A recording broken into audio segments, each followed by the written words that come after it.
Bonsoir, bonsoir. Bonsoir, bonsoir. Bonsoir et bienvenue.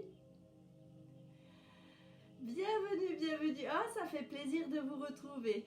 Ça faisait longtemps, ça faisait très longtemps qu'on ne s'était pas retrouvés autour d'un conte. Eh bien, ce soir, je vous invite à lire le conte de la Belle au bois dormant, qui est un conte que peut-être vous connaissez, peut-être que l'on vous l'a déjà lu, mais que souvent on ne connaît pas la dernière partie. Et là, cette fois-ci, je vais vous faire la surprise. Vous allez pouvoir voir la dernière partie aussi. Alors, eh bien écoutez, installez-vous tranquillement dans votre fauteuil, par terre, dans votre lit, avec les doudous, avec les parents, avec les amis, tout le monde. Et nous allons bientôt commencer, juste un petit peu baisser la musique. Voilà. Eh bien, bonsoir à tous. Et nous allons donc raconter ce soir, pour mon retour, La Belle au bois dormant. Alors c'est un conte traditionnel que l'on connaît, que l'on raconte souvent aux enfants, mais rarement on ne le raconte jusqu'au bout. Alors j'y vais parce que c'est un petit peu long. La Belle au bois dormant. Il était une fois un roi et une reine qui étaient très malheureux car ils ne pouvaient pas avoir d'enfants. Mais un jour, grande joie, la reine tombe enceinte. Donc ça veut dire qu'elle a un bébé dans le ventre. Tellement heureuse, tout se passe bien jusqu'au jour où elle met au monde une merveilleuse fille, un joli bébé fille, tellement belle et tellement souriante. Alors on décide de la baptiser, cette petite fille. Donc pour le baptême, on décide de faire une grande fête tellement ils sont heureux de papa et la maman d'avoir enfin un enfant. Ils font une grande fête et ils invitent tout le royaume. Il y a 7 fées qui sont invitées. Et pour chaque fée, on leur fait un super cadeau. On leur offre un couteau, une fourchette et une petite cuillère faite en or massif avec plein de diamants dessus. Waouh, c'est super beau. Et tout ça dans un petit étui, une petite poche de velours. Trop, trop beau. Alors, tout est prêt. Le repas est prêt. La table est mise.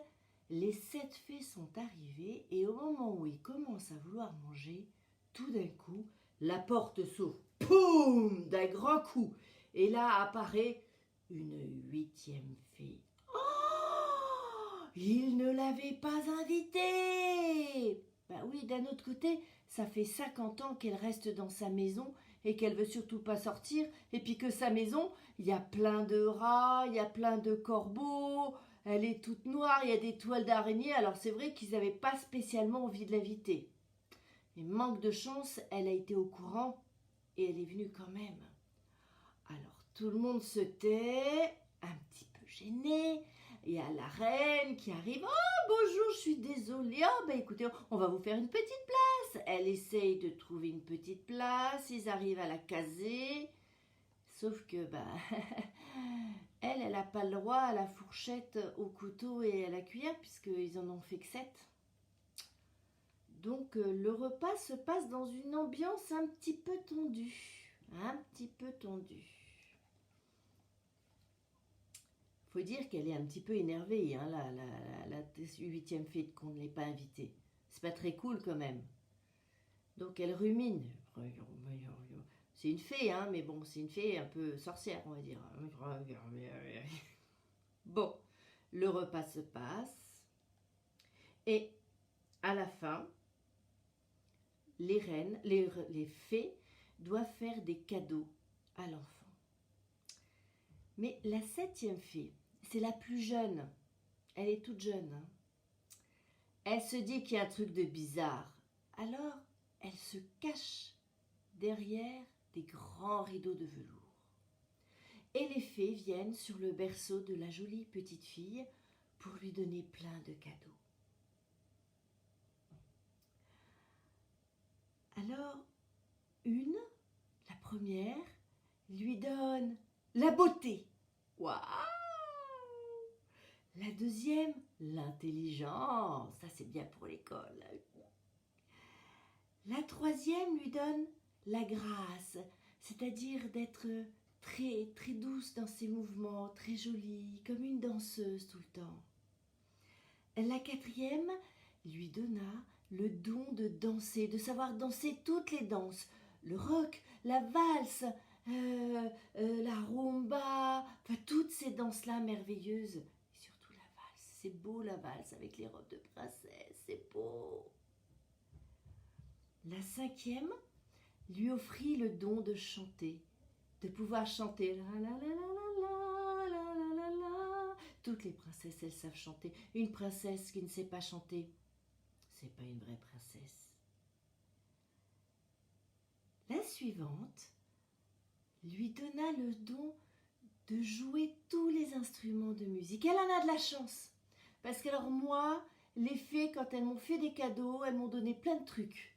Rire, chanter, jouer, faire des bêtises, tout ça elles m'ont donné.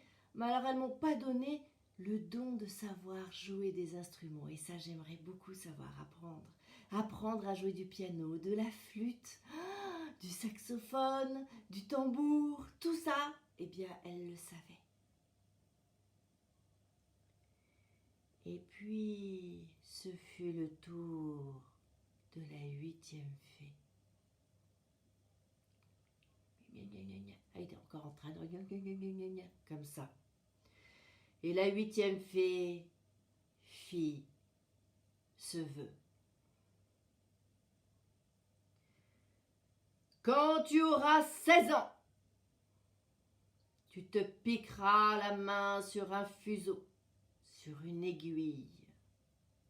Et là, tu mourras.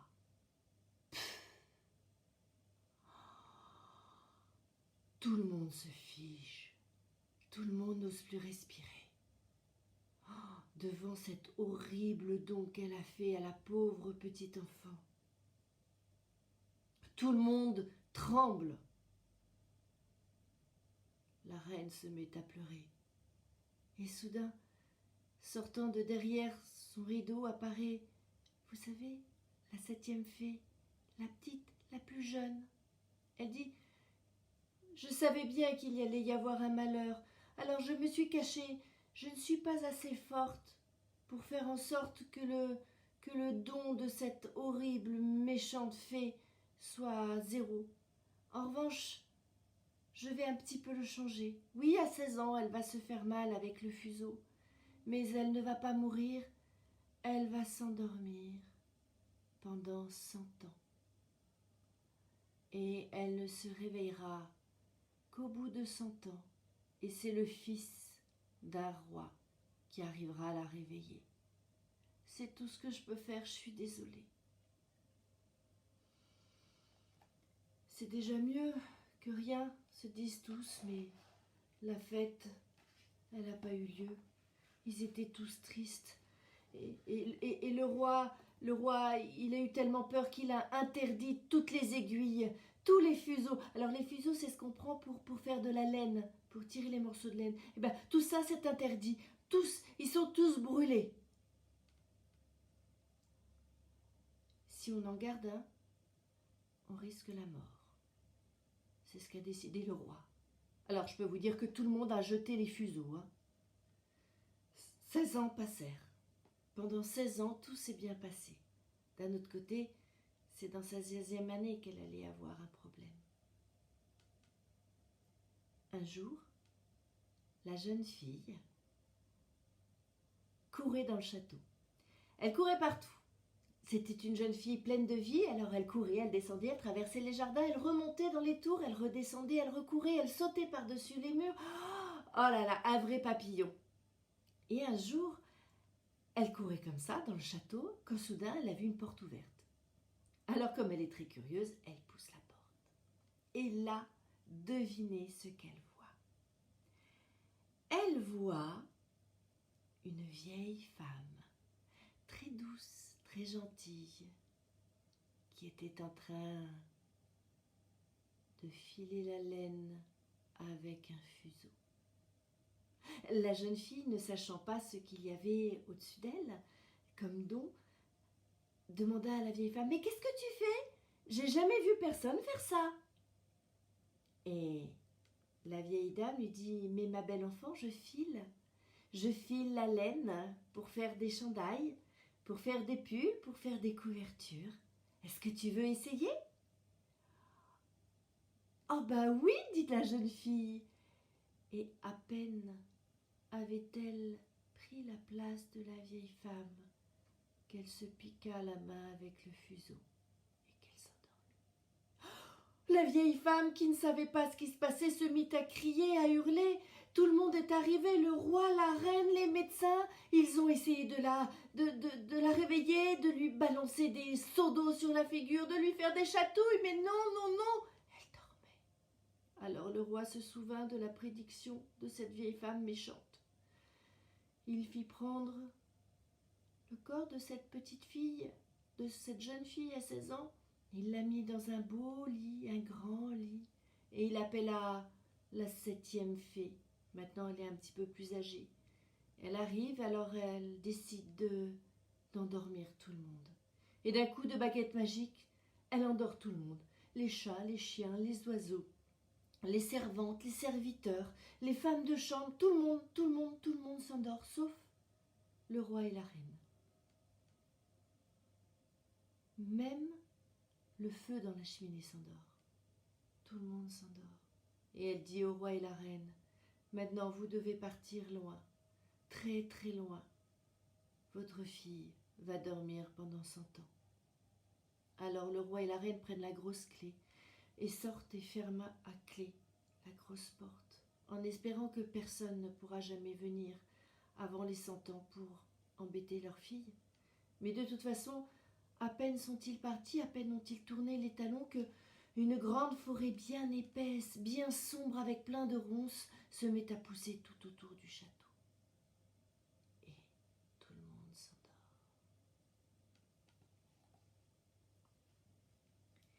Au bout de 100 ans, le fils du roi qui était à l'époque, et alors c'est plus du tout la même famille, puisque les autres sont partis, le fils du roi s'égare, se trompe de chemin et arrive dans cette grande forêt. Il essaye de retrouver son chemin, ça le gratte, ça l'écorche de partout et soudain il arrive devant ce château. Bizarre ce château, il ne l'avait jamais vu, ne savait pas ce que c'était. Il voyait de belles tours.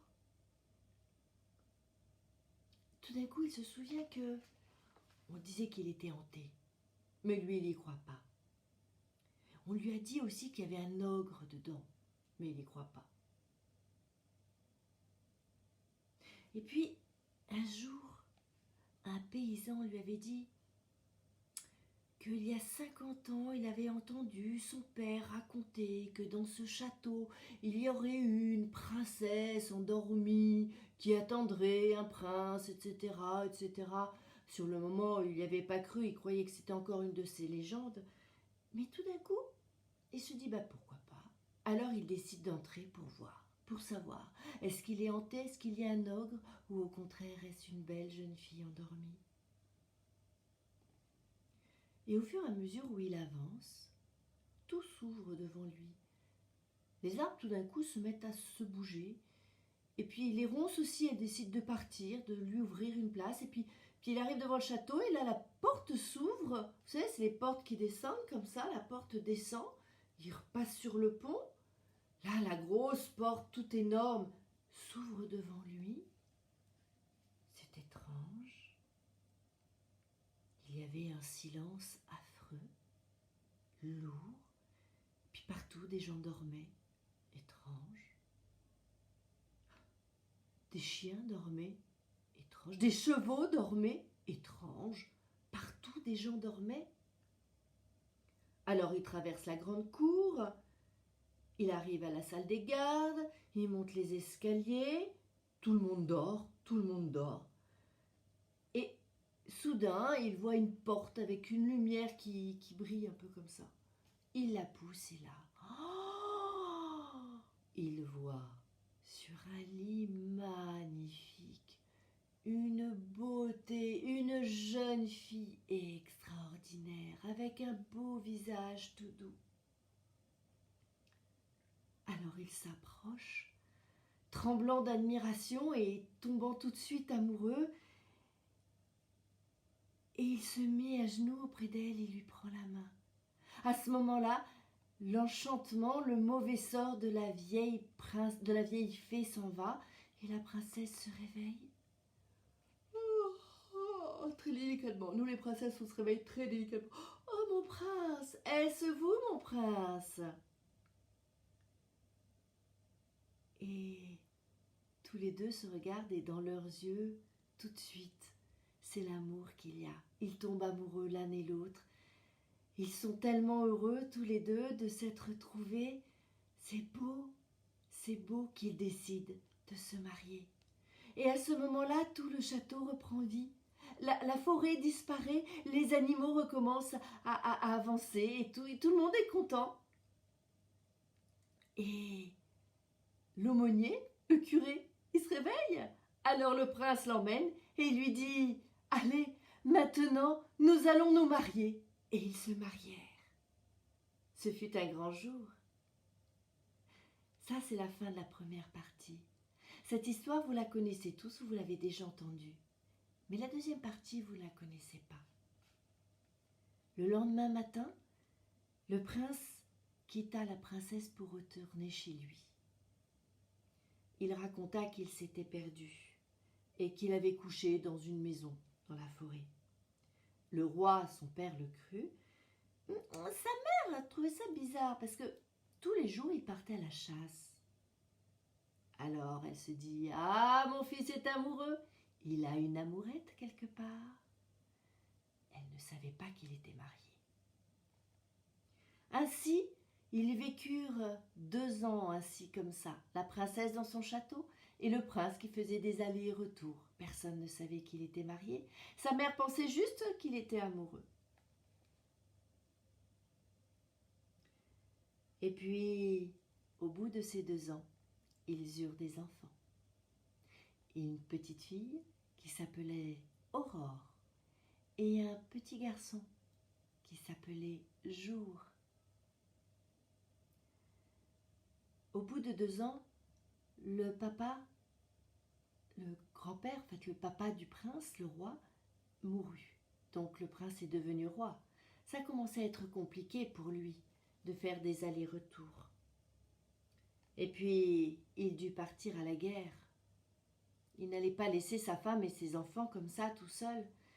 Alors il décida de révéler ça à sa maman. Mais sa maman, c'est une ogresse. Les ogresses, ça mange les enfants. Et il dit à sa maman, voilà, je suis marié, je vais te ramener ma femme et mes 2 enfants pour que tu prennes soin d'eux. C'est ce qu'il fait. Et l'ogresse les accueille avec un grand sourire et gentillesse. Et puis son fils est parti à la guerre. Et dès ce jour-là, elle changea. Tout d'un coup, elle demanda à son cuisinier de préparer la soupe et d'y faire cuire Aurore. Elle veut manger une petite fille. Je la veux, je la veux, je la veux. Le cuisinier est bien embêté parce qu'il aime bien la petite fille. Mais il sait que s'il ne fait pas, il va mourir. Alors il prend son grand couteau, il monte dans la chambre de la petite fille. Aurore se précipite vers lui, fait « Ah, te voilà, dis, as-tu des bonbons, parce qu'il a toujours des bonbons. Et là, il n'arrive pas à la tuer. Il la prend dans ses bras, il lui fait un gros câlin, il lâche son couteau et il l'emmène en bas, au fin fond du château. Il lui dit « Chut !» Puis il se dépêche, il trouve un cochon, il le tue, il le prépare comme le veut la reine, et la reine mange, l'ogre mange le cochon sans s'apercevoir que c'était pas une petite fille. Le lendemain matin, elle dit « Je veux manger le garçon, je veux manger le garçon, je veux manger le garçon, prépare-moi le garçon. » pareil. Il ne sait pas que faire. Alors, il remonte dans la chambre, il attrape le petit jour, il le descend auprès de sa sœur, il fait « Chut, tais-toi, pas de bruit ». Il remonte, il va tuer un agneau, il le prépare et il va l'amener à la reine, qui elle est heureuse de sa cruauté et pense avoir mangé un petit garçon. Et elle se lèche les babines, même elle se lèche les lèvres, comme ça. Oh, c'est dégoûtant. Et puis quelques jours passent. La pauvre reine, la fille, la maman des enfants était très malheureuse, très très malheureuse. Et un jour, la mère demanda à manger sa belle-fille. Alors, quand le cuisinier est arrivé, il a dit « Ok ». Il est allé voir la jeune femme et la jeune femme lui a dit « Vas-y, tue-moi de toute façon. Je vais retrouver mes enfants enfin.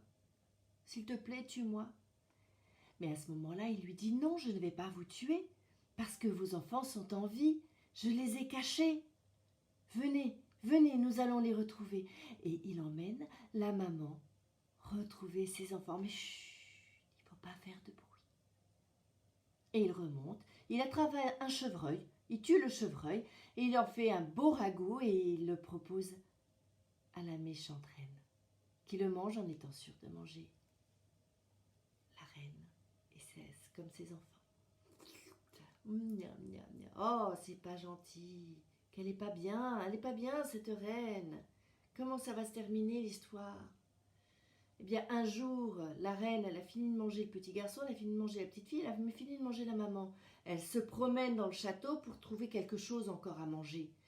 Et tout d'un coup, elle entend la maman des enfants. Elle est en train de gronder Aurore qui a fait une bêtise. Elle l'entend, mais elle dit « Mais donc, ces enfants ne sont pas morts, ni leur mère ?» Elle entre dans une rage folle, mais vraiment folle. Alors elle attrape une énorme casserole, énorme, un truc énorme. Elle le met au milieu du palais, au milieu de la cour du palais, un grand feu en dessous. Elle met de l'eau dedans, elle va chercher les enfants, elle les bâillonne, elle leur met quelque chose sur la bouche, elle attache leurs mains, elle les met dans l'eau. Elle va chercher la maman, pareil, elle l'attache dans les mains, elle les met dans l'eau. Elle va même chercher le cuisinier, elle le met dans l'eau. Ensuite, elle va chercher tout ce qu'elle trouve dans le jardin. Dans le potager, elle met des oignons, des carottes, tout pour faire une énorme soupe. Et elle commence à mettre le feu. Et l'eau commence à chauffer. Ça devient de plus en plus chaud. Les enfants commencent à crier, à hurler. Ils n'arrivent pas avec leur truc, leur bandeau là pour les empêcher de crier. Mais c'est pas grave. Qu'est-ce qui va se passer? La porte s'ouvre. La porte du palais s'ouvre. Et qu'est-ce qui arrive? Leur papa, le prince, le roi, le nouveau roi qui arrive et qui rentre de la guerre. Il voit ce qu'est en train de faire sa mère. Il saute de son cheval. Il attrape les enfants. Il les met en dehors. Il attrape sa femme. Il les met dehors. Il attrape le cuisinier. Il le met dehors. Il éteint avec l'eau. Il éteint avec l'eau le feu. Il attrape sa mère. Non. Je vous dirai pas ce qu'il a fait avec sa maman. Non. C'était un ogre. C'était une vilaine femme. Elle a failli manger les enfants. Elle voulait manger les enfants. Ce qu'il faut regarder en souvenir, c'est qu'il a sauvé sa femme, il a sauvé ses enfants, il a sauvé le cuisinier. Et voilà.